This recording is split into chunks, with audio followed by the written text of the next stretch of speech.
In the unfortunate event of a car breakdown that leaves you stranded, it's very useful to have a kit of tools and supplies, which you should keep in your car at all times. An emergency kit can mean the difference between being stranded waiting for help and being able to get right back on the road. Here is a list of important supplies to always keep in your car.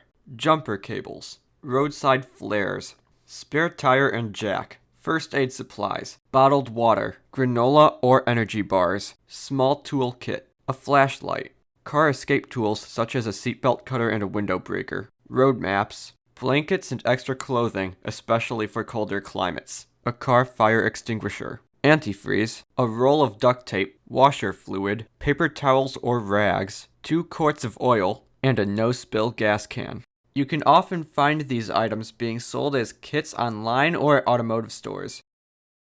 If you find yourself stuck on the side of the road and can't receive immediate help, a kit containing these items will prove very useful.